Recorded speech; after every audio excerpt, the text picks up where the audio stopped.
All right, so I want you to take out any kind of bright colored pen or a highlighter,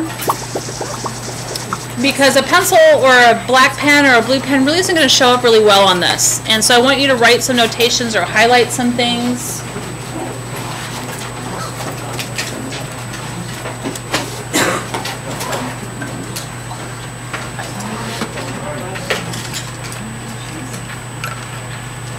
So as I said with section 2-5, you're going to see a lot of the same things that we did with angles, but we're going to relate it to segments.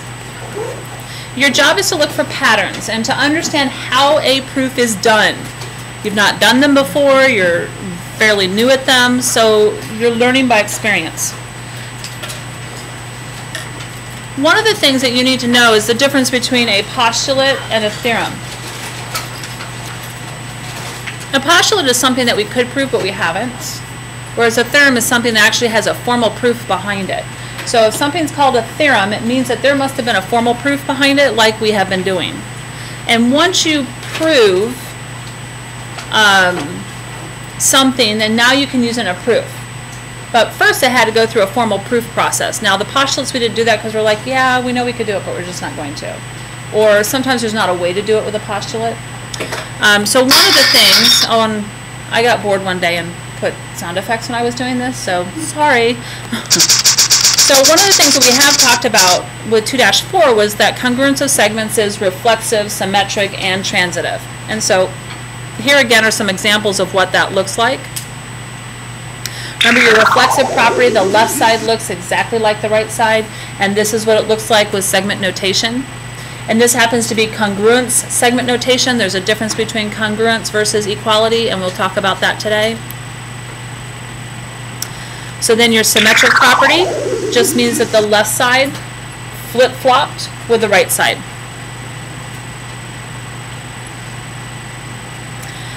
And then your transitive property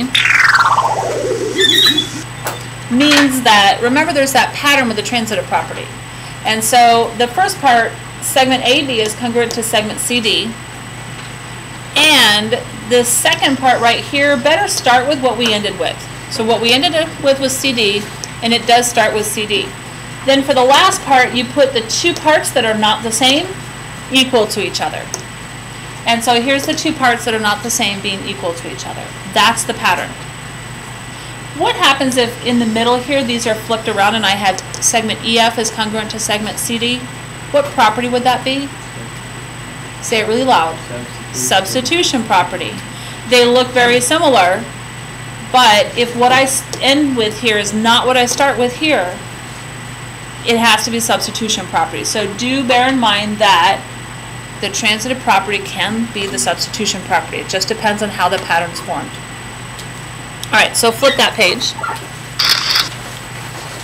We're going to look at the first proof.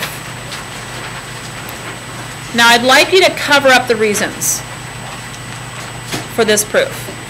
Now this is the formal proof of the theorem for the symmetric property of congruent segments. Because there's a formal proof behind it, we can now use the symmetric property within a proof. So there's been a formal proof of the transitive property. There's been a formal proof of the reflexive property, and that's why we can use those properties within a proof. So here's what a formal theorem proof might look like. Because it's such a simple thing, you're like, well, of course that makes sense, but you know, because we're in a geometric court of law, we have to support everything that we've used. So we have to have some founding facts. So here's our given. Our given is that segment PQ is congruent to segment RS. And I've drawn a picture here showing that, and the picture is part of the given. Doesn't it visually look like they're equal? All right, and they are separate segments. One segment is not part of another segment, just on this particular one.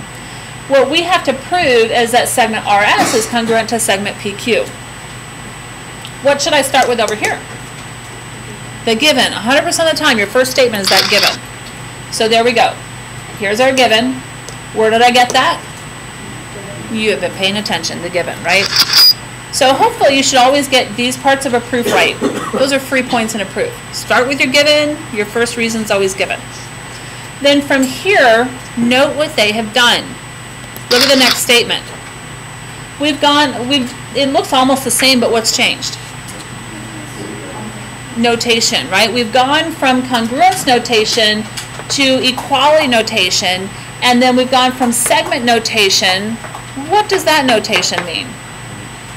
Points. What about the points? Remember, this means something. When there's nothing in front of the distance from P to Q is equal to the distance from R to S. Whereas this one's saying line segment PQ is congruent to line segment RS. One of the reasons for this proof is also you're going to see when you change from congruence to equality or vice versa, look at what the reason is. Isn't the definition of congruent segments, and Catherine, if I'm in your way, I'm sorry, you can like move your desk if you want to. Isn't the definition of congruent segments that the measures of their segments are equal? And that's why we can use that.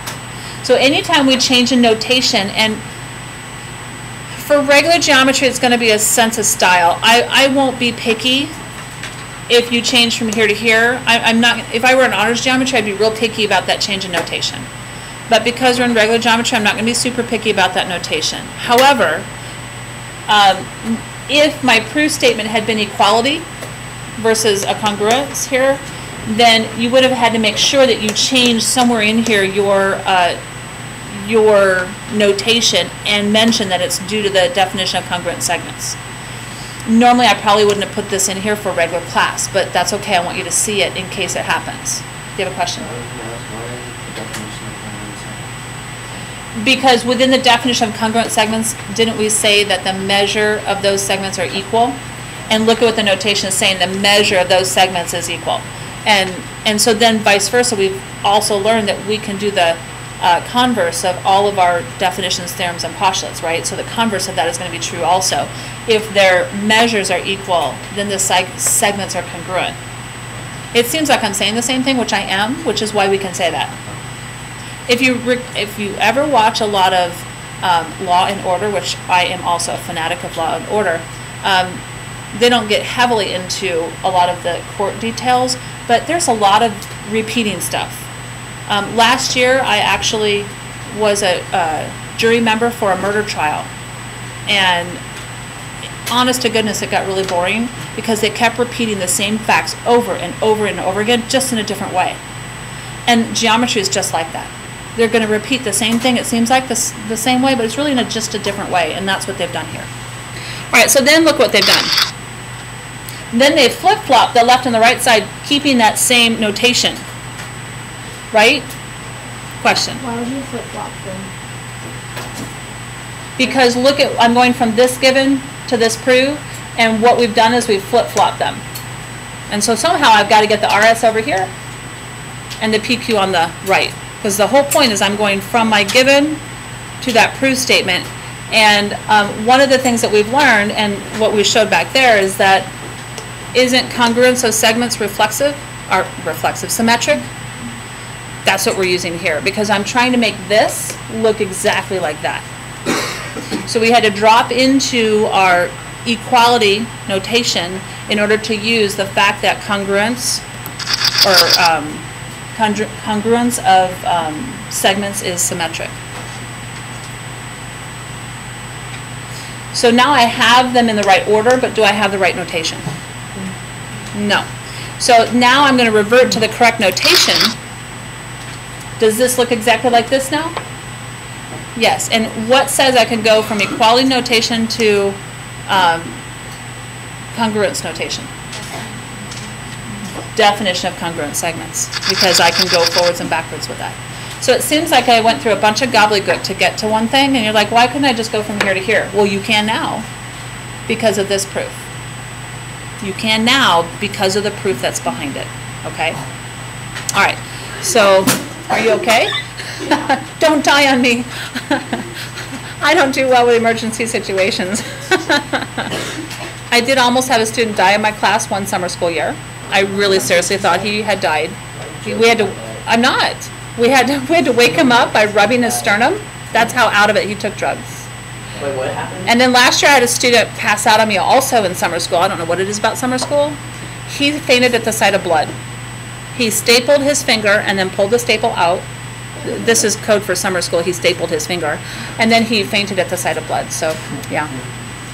Don't die on me. Wait, so he died? No, he did not die. This was the second one. He passed out. I'm like, well, I thought he took. Why? Because he's a boy, and that's what boys do. We don't understand why boys do what they do. All right, back to geometry. Just glad we're okay. All right, so let's look at the next one.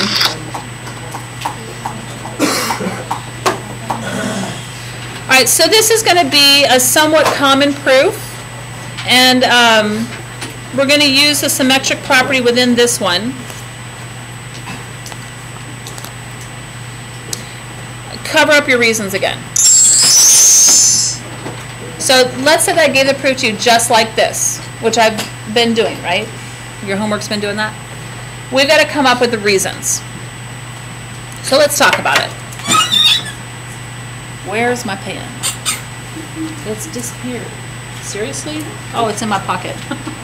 All right, so let's look at what the given is. First of all, they gave you the points P, Q, R, and S are collinear. So within the given, we have to assume that that's true and agree that the points are collinear. Along with that, they've given you a picture, right? Because it's handy to know that not only that they're collinear, but what order that they go in. Because if I don't tell you what order that those points go in, then this is going to be hard to prove. So the picture is part of our given, and we have to accept that picture as true. So what we're trying to do is say that PQ, this little piece, is equal to the whole distance from P to S minus this distance from Q to S. Is that true? Mm-hmm. If I take the whole distance and subtract QS, shouldn't I get PQ? Yes. So you're like, okay, yeah, that's logical and reasonable. Why do I have to prove that? Because it's a geometric chord of law. What do we always start with? So there's our first statement as our given. So if you don't know where to start, that's where you start as your given. And what's our reason? Given. Now you shouldn't have to write this down because it should be written down for you, right? Cover them up though. Don't look at them. Don't cheat. All right, then look at what they did. Remember, I'm trying to go from here to here. So somehow I have to come up with an equation that includes PQ, PS, and QS. Look what they did. PS, the whole distance, is equal to PQ plus QS. This piece plus this piece. The two smaller pieces add up to the whole bigger piece. What postulate says I can do that? Segment addition postulate. The two smaller pieces add up to the whole bigger piece. So, reason 2.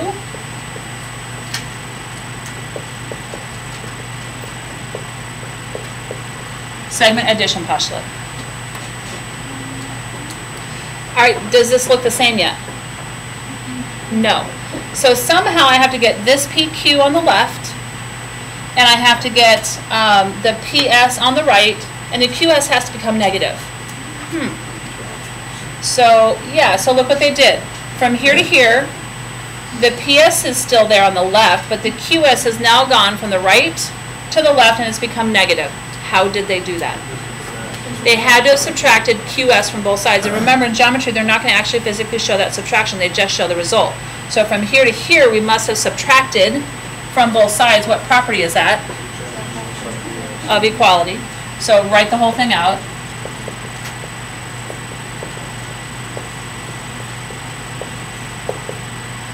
So subtraction, property of equality. We're almost here, aren't we? I have PS minus QS, PS minus QS, and I have PQ. They're on the correct sides of the equal sign, but they're reversed from what I want. Don't I want this side over here and this side over here? What property says I can flip-flop the left and the right side? And is the notation still the same? Yes. So the very last reason is the symmetric property.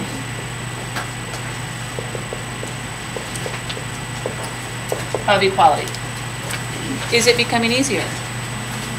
The more of these that you do, the better off that you're going to get. So now you can remove that. And then the next proof, I gave you the whole big proof only because I wanted you to see what a more complicated proof looks like, but I can do it a whole lot simpler. So what I want you to do is cover up the reasons for the next proof. And the statements. Wake up. So let's say I gave you this proof. If you look at example 2, there's what, 8 statements there? Is that correct? I can do it in a lot less. And then after I'm done with this, so off to the side, you kind of have a little bit. You might want to take a piece of paper out, then you can cut and paste on this, because you're going to be able to put the whole proof right here. So if you took out a little piece of paper and went long ways, then later you could cut this out and paste it over it if you like my proof better, and we'll see which one you prefer. Okay? So let's just start here and see what we can do. What do I always start with? My given.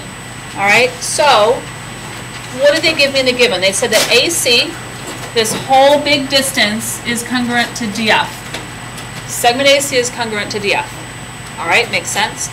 And then they go on to say that segment AB, this little piece right here, is congruent to DE. So I'm going to put double tick marks in there to show that those little pieces are congruent. Doesn't it seem logical that if the whole big piece is congruent and the little pieces are congruent, that these bigger pieces would also be congruent? Look what we're trying to prove. That the bigger pieces are congruent, right? So how are we going to do that? So we're going to start with the given. If I were you, I'm going to split my given up. And you can do this. Because I'm going to use this piece right here to prove something different than this piece. And you'll see why in a minute. So I'm going to start with segment AC is congruent to segment DF. How do I know that? Given.